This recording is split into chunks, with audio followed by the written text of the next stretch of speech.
Por lo general, ustedes, o una pregunta que les quiero hacer, ¿qué hacemos por lo general cuando necesitamos saber algo o cuando ocupamos algo? Tenemos dos opciones, así es.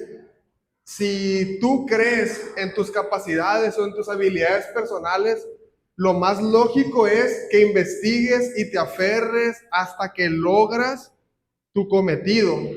Y si eres como yo, que se da fácil, por vencido muchísimo más rápido, pues por lo general es, no entiendo y ya no le buscas, ¿no? Pero lo que Dios nos invita esta mañana es a perseverar en el conocimiento de Él y del entendimiento de su gracia. Es algo que, sin importar nuestra capacidad intelectual, es algo que sí o sí tú y yo debemos de hacer cada día de nuestra vida. Y es por lo que Pablo está orando en los siguientes versículos de la carta.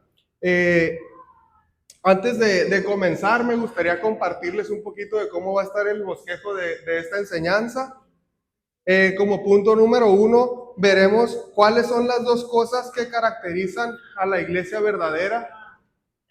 ¿Cuáles son las dos cosas que caracterizan la iglesia verdadera? Y como punto número 2 es cómo puedo madurar. Como punto número 3, ¿qué tengo que hacer o qué hacer con el conocimiento para la unidad de la iglesia? Y como punto número 4 es cómo puedo poner en práctica el mensaje del día de hoy. ¿Qué les parece si nos ponemos de pie para dar lectura al versículo o al fragmento de la Biblia en el cual vamos a basar la enseñanza del día de ahora? Efesios capítulo 1, versículos del 15 al 23. Desde que me enteré de su profunda fe en el Señor Jesús y del amor que tienen por el pueblo de Dios en todas partes, no he dejado de dar gracias a Dios por ustedes. Los recuerdo constantemente en mis oraciones y le pido a Dios, el glorioso Padre de nuestro Señor Jesucristo, que les dé sabiduría espiritual o que les dé espíritu de sabiduría y percepción para que crezcan en el conocimiento de Dios. Versículo 18.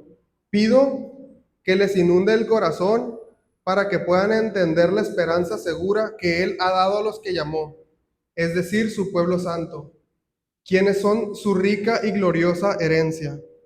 Versículo 19. También pido en oración que entiendan la increíble grandeza del poder de Dios para que nosotros, los que creemos en Él, es el mismo gran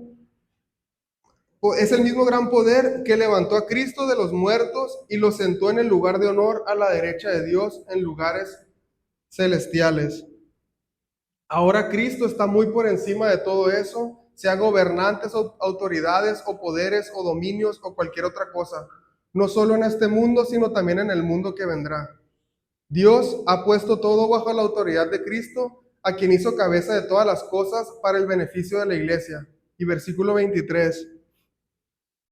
Y la iglesia es el cuerpo de Cristo, Él la complementa y la llena, y también es quien da plenitud a todas las cosas, en todas partes, con su presencia. Oramos.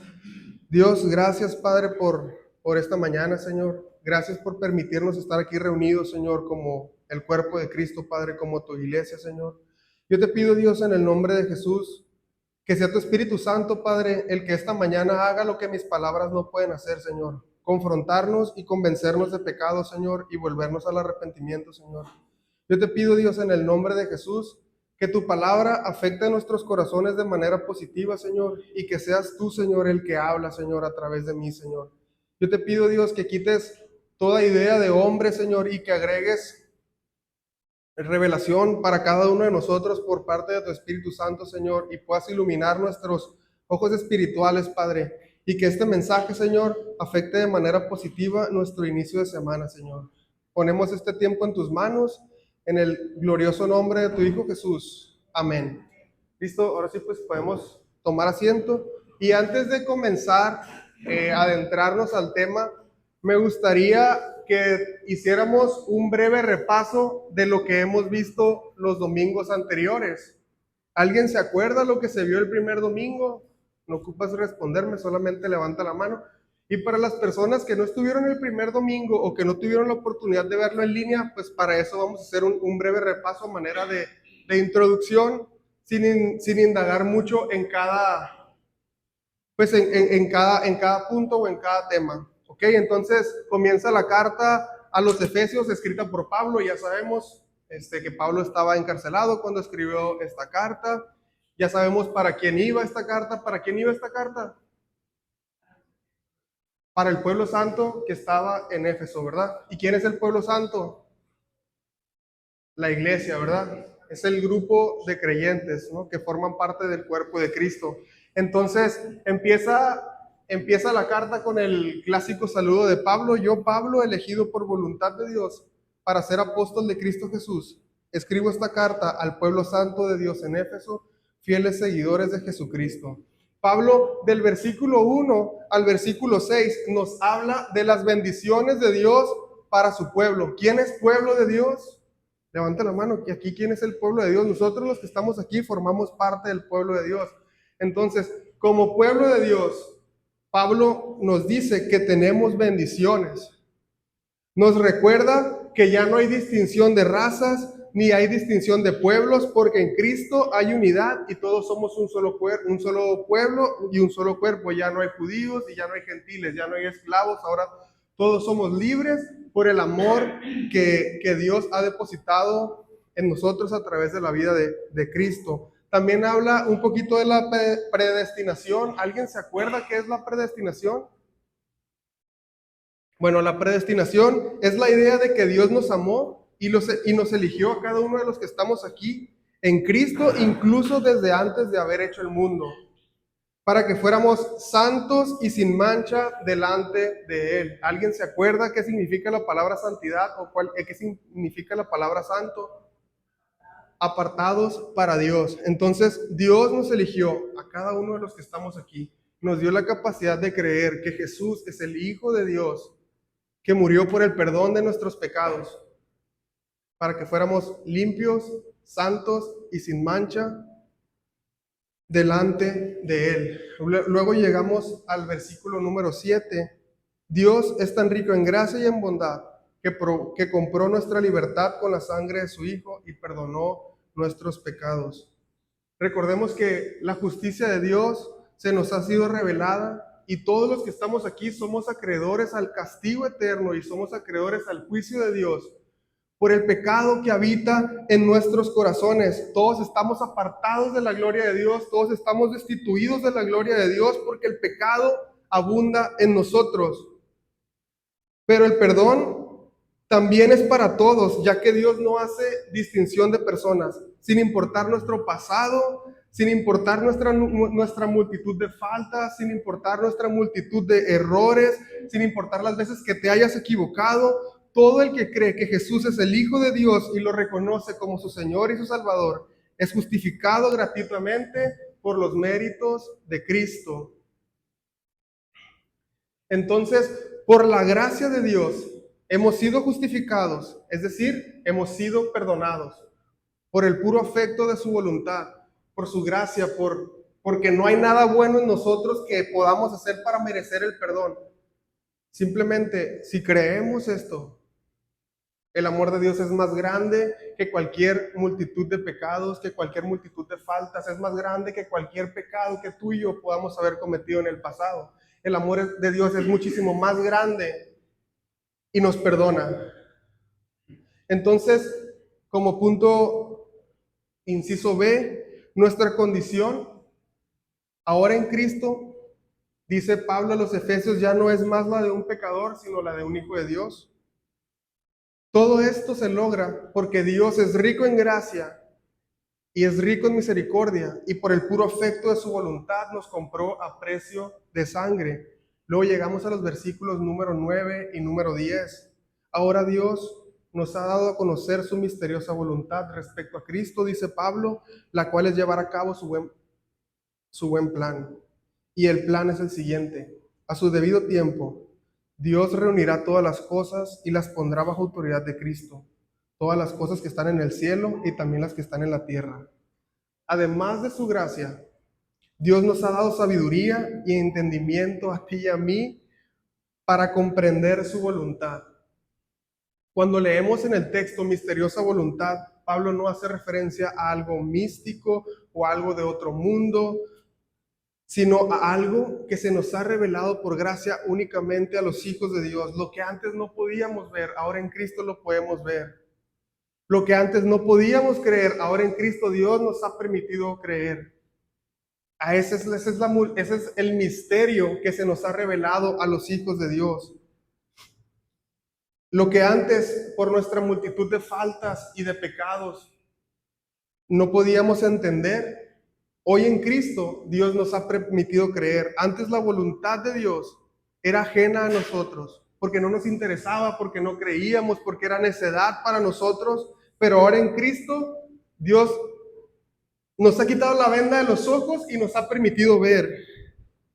Y este texto que acabamos de leer es la clave de toda la carta, porque la meta de Dios para su creación, si tú tienes dudas de cuál es tu propósito, cuál es el propósito de Dios para tu vida, presta mucha atención a lo que vamos a leer.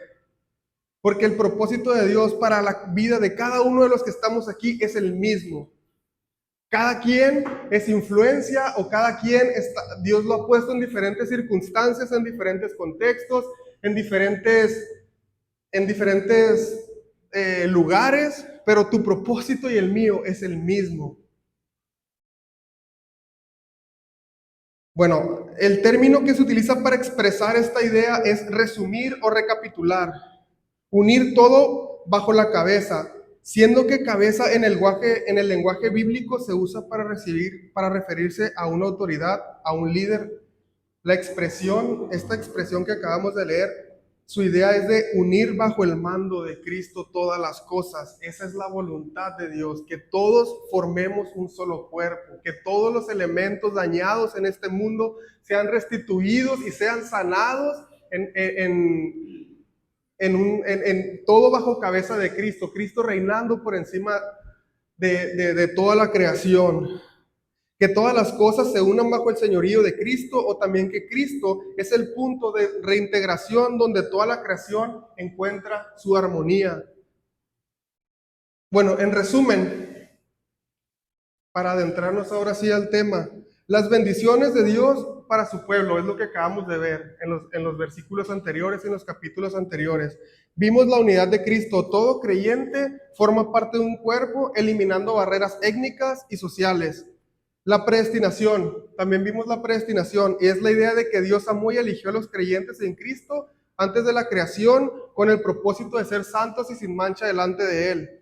Vimos también la justificación por gracia, vimos también la transformación de la condición del pecador, es decir, la obra de Cristo te cambia la condición, pasando de ser un pecador ahora a ser considerado como hijo de Dios.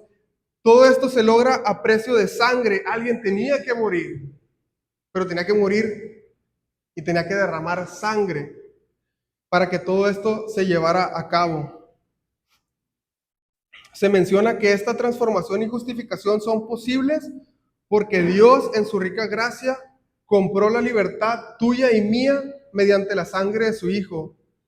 También vimos cuál es la revelación de la voluntad de Dios, es reunir a todas las cosas y ponerlas bajo el señorío de Cristo.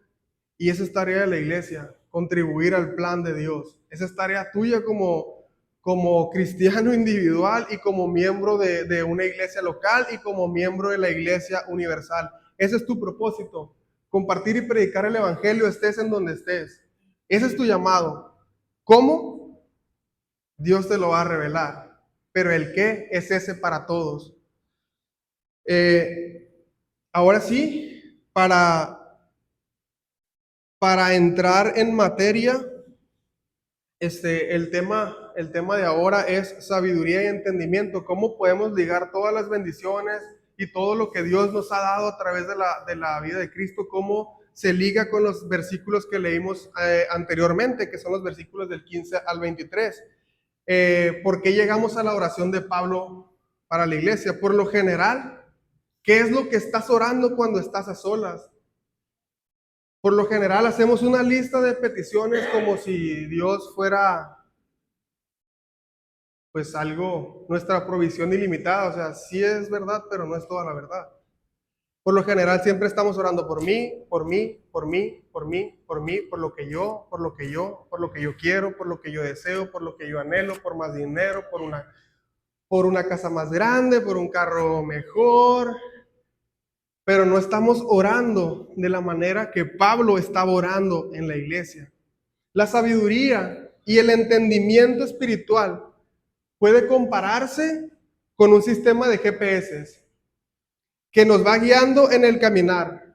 Nosotros al buscar sabiduría, ajustamos nuestro GPS para tomar decisiones informadas y llegar a nuestro destino en el conocimiento de Dios. Para eso necesitamos sabiduría y para eso necesitamos entendimiento. Tú y yo, todos como parte del cuerpo de Cristo.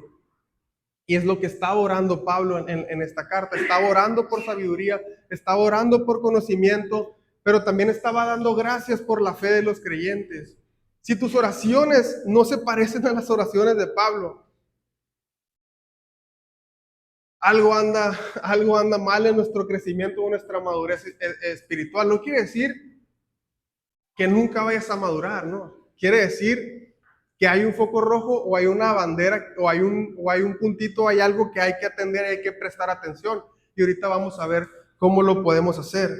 Entonces, como pregunta número 1 que les quiero hacer es, ¿cuáles son las dos cosas que caracterizan a la verdadera iglesia? ¿Cuáles son esas dos cosas que ustedes crean que caracterizan a la verdadera iglesia?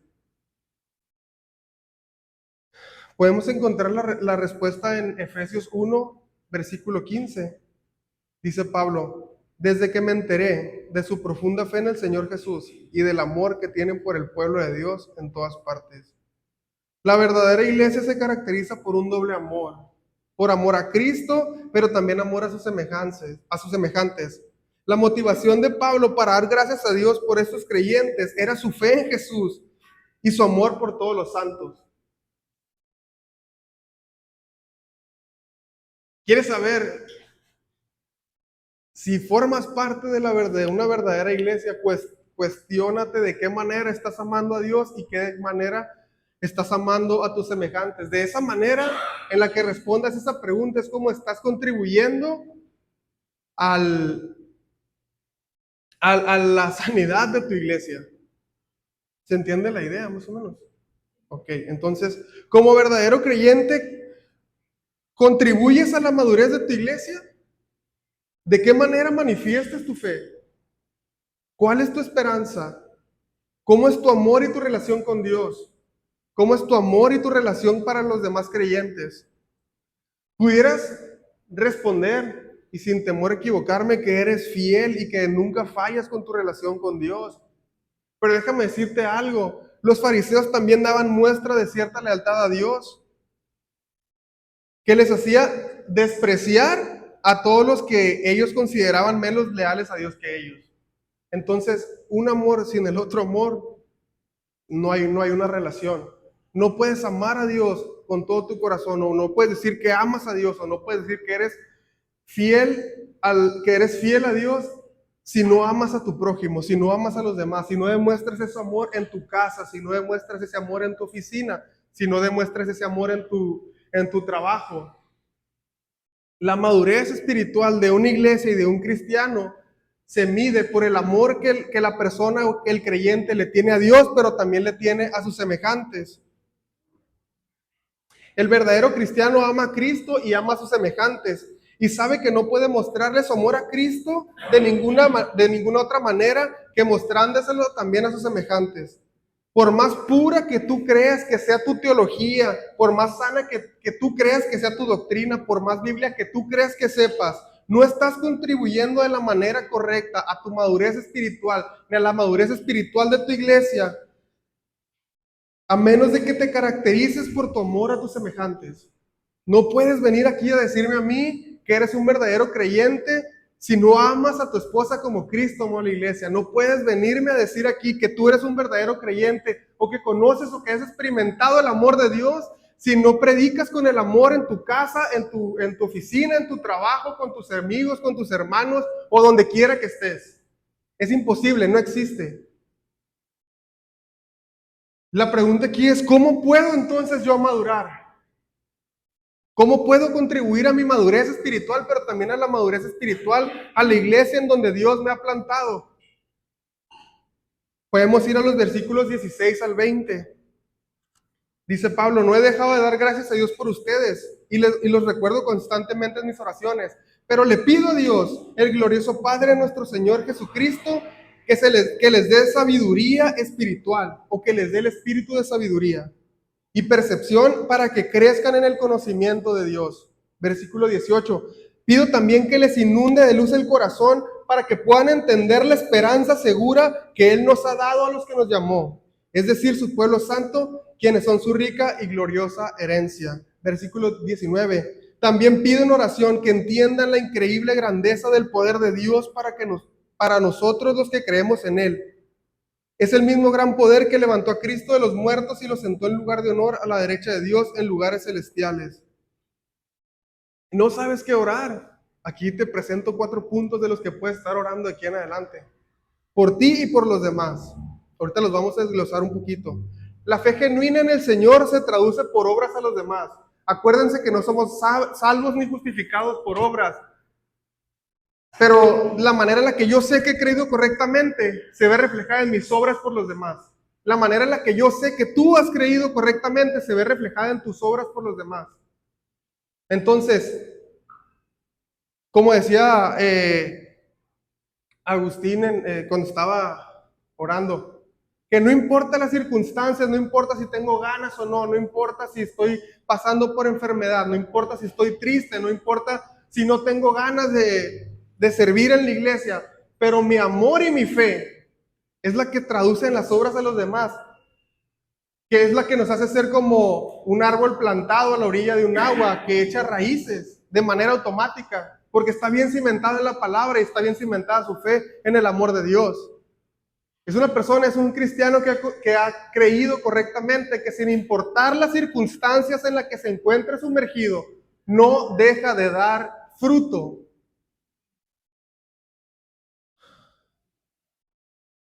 Suplica, si no sabes qué orar, si no sabes cómo crecer en madurez espiritual, suplica a Dios para ti y para tu iglesia el espíritu de sabiduría.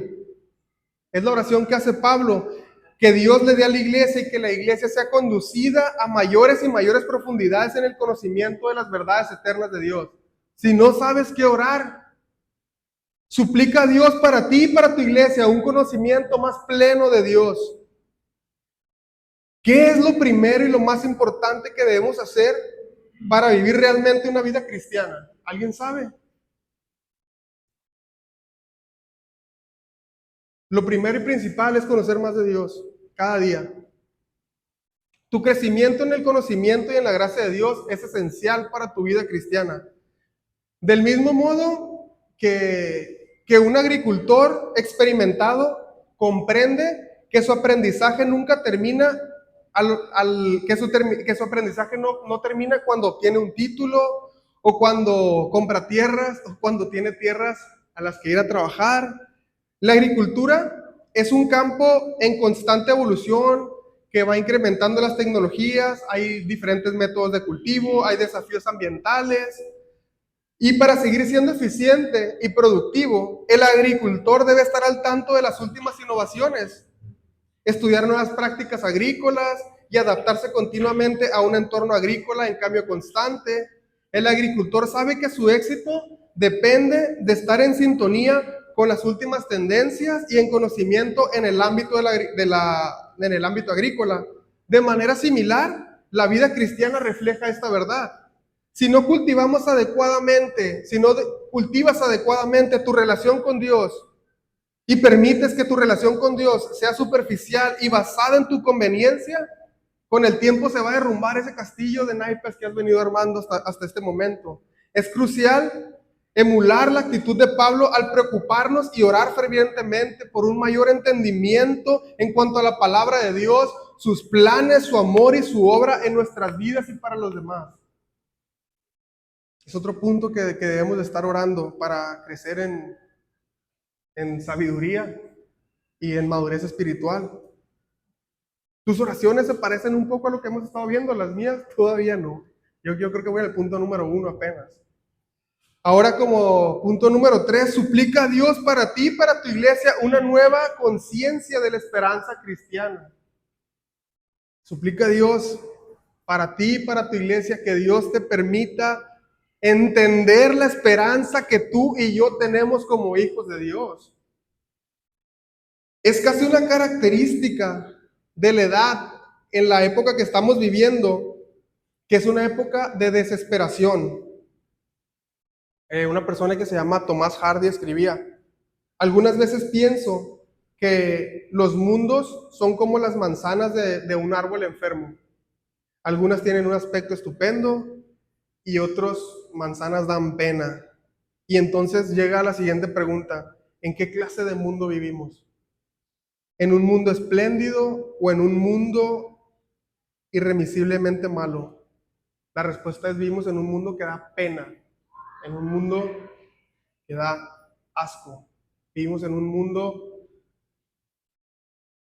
podrido, gobernado por el enemigo. Esa es la verdad. Y entonces, tú como cristiano debes ser capaz de comprender lo siguiente. ¿Tú crees que el mensaje del evangelio es una verdad? Realmente, sé sincero, ¿crees que lo que hemos estado viendo domingo tras domingo, o lo que se te ha estado compartiendo desde que llegaste a Casa de Gracia, crees que ese mensaje es verdad? ¿Crees que Cristo murió por ti?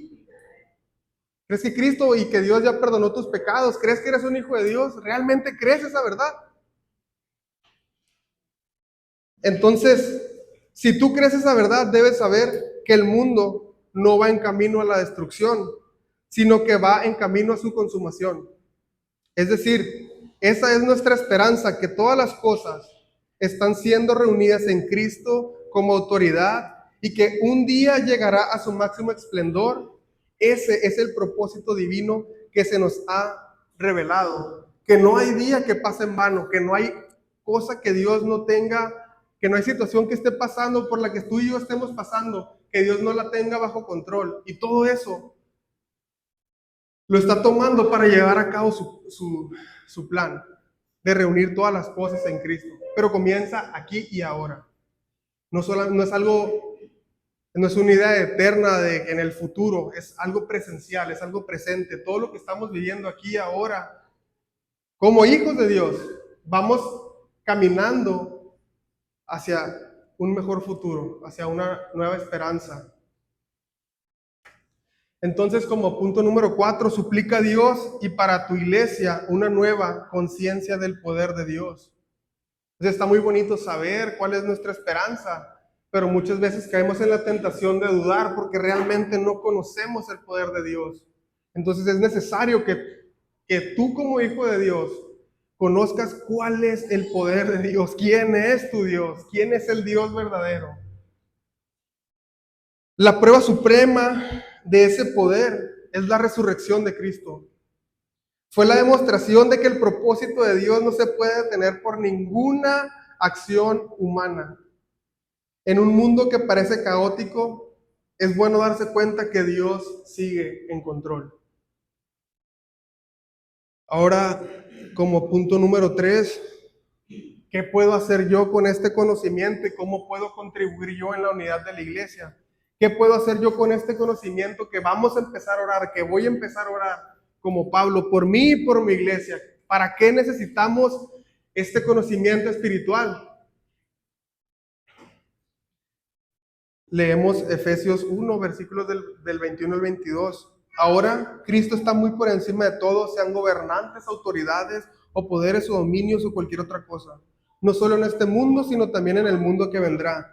Dios ha puesto todo bajo autoridad de Cristo, a quien hizo cabeza de todas las cosas para el beneficio de la iglesia. Pablo acaba hablando de la conquista de Cristo. Es una esfera que no quiere decir gran cosa para mucha gente hoy en día.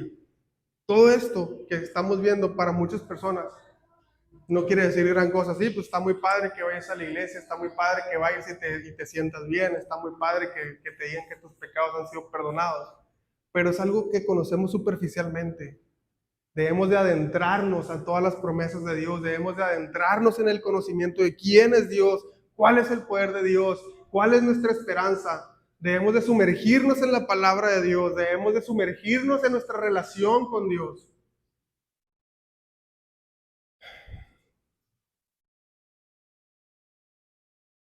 Dios ha elevado a Jesucristo sobre todo principado, autoridad y poder y señorío, sobre todo nombre que se nombra.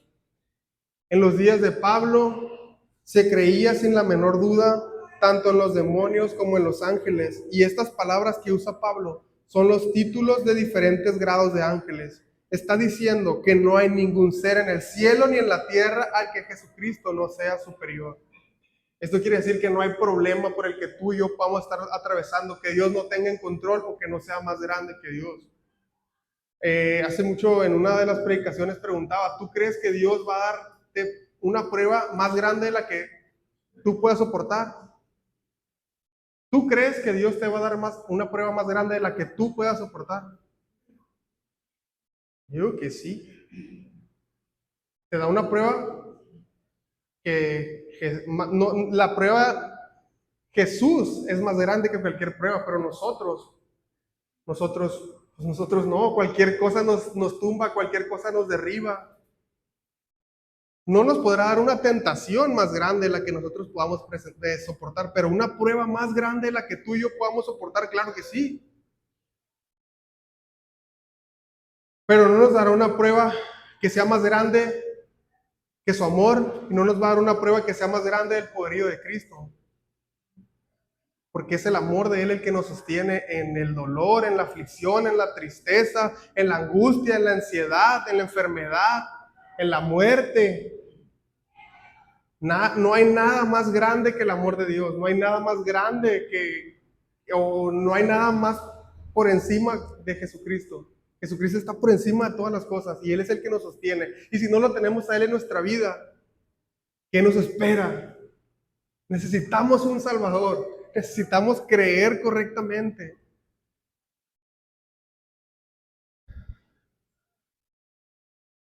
Y la oración de Pablo es que los creyentes nos demos cuenta de las grandezas del Salvador que Dios, de las grandezas que nuestro Salvador nos ha dado. Dios nos ha revelado en Jesús que su amor, su cuidado, su gracia y que su misericordia no son exclusivos para los judíos, sino para todo el mundo. En este mundo hay división entre griegos, hay división entre bárbaros, hay división entre judíos, hay división entre gentiles.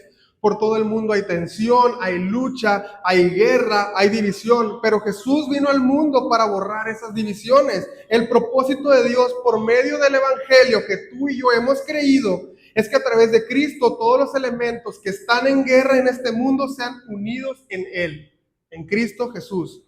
Este es el propósito del plan que Dios nos ha revelado. Estamos en una época en la que muchas personas sienten y creen que el mundo carece de sentido, pero nosotros creemos y sostenemos fielmente la creencia de que cada día en este mundo no transcurre en vano, ya que en cada día se desarrolla el plan divino de Dios. Para el mundo no hay esperanza, pero para nosotros sí. Es en Cristo en que todos los seres humanos y todas las naciones llegarán a ser una sola. Y la tarea de la iglesia consiste en llevar a cabo el propósito de unidad que Dios nos ha revelado en Jesucristo.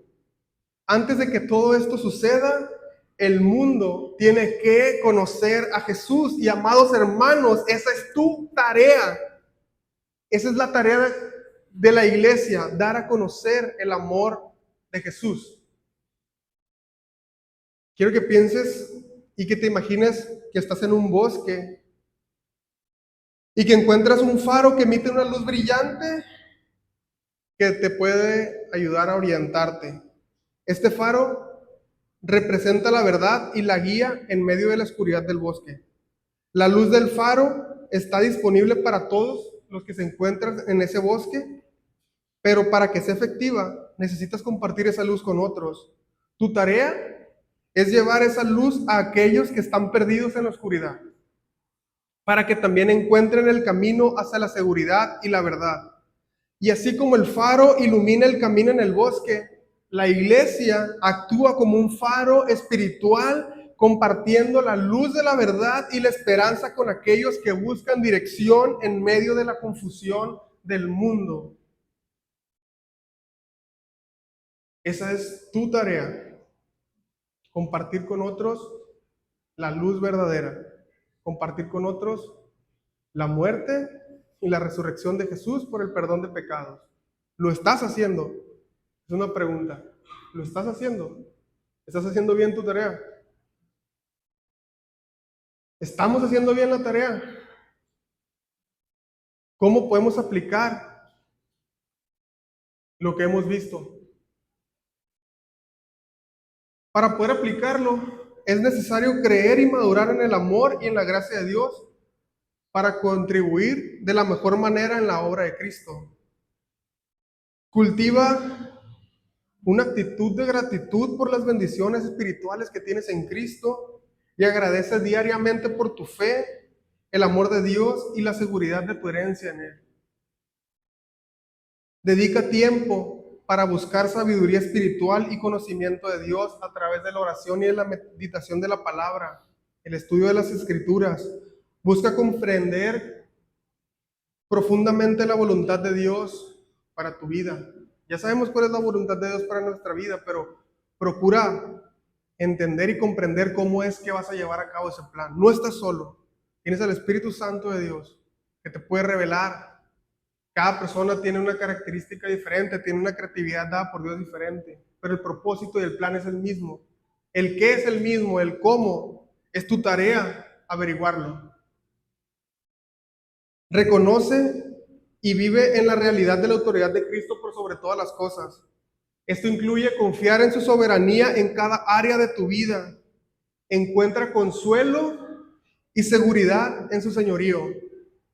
Solamente lo podemos lograr con un corazón limpio, con un corazón sin soberbia, con un corazón que se sabe perdido, que se sabe y se siente perdido, por un corazón que sabe que necesita ayuda, por un corazón que se sabe pecador, un corazón humilde, contrito y humillado. Y como punto número 4, contribuye activamente al propósito divino de reunir todas las cosas en Cristo, participando en la expansión del reino de Dios, compartiendo el Evangelio, amando a otros y buscando la justicia y la reconciliación. Amén. Dios, gracias Padre por tu palabra, Señor. Gracias Dios porque nos permites concluir satisfactoriamente, Señor, el primer capítulo de la carta a los Efesios, Señor. Dios, gracias, Padre, por mis hermanos aquí en Cristo, Señor. Quiero pedirte, Padre, que en el nombre de Jesús, que nos reveles en qué áreas de nuestras vidas, Señor, estamos fallando, Señor. Pero también quiero pedirte, Señor, que traigas consuelo a nuestra vida, Señor, que traigas consuelo a nuestro corazón, Señor, que nos traigas el entendimiento adecuado que cada uno de mis hermanos en Cristo necesita, Señor, para saberse perdonado, Señor, para creerse perdonado, para creerse amado, Señor, para creer que tiene una verdadera identidad ahora en Cristo Jesús. Ya no es más la de un pecador, sino la de un hijo. Y como hijo tenemos bendiciones, pero también tenemos obligaciones, Señor. Permítenos apropiarnos de esas bendiciones y que nuestra manera correcta de creer, por consecuencia, se traduzca en obras, Señor, en obras que nos permitan cumplir con nuestras obligaciones como creyentes, Señor, y como hijos tuyos, Padre. Yo te pido, Señor, en el nombre de Jesús, que seas tú en nosotros, Señor. Yo te pido en el nombre de Jesús, Padre, que nos pongas a prueba esta semana, Señor, y que nos permitas madurar más, Señor, espiritualmente, Señor, individualmente y colectivamente, Padre. En el nombre de Jesús. Amén.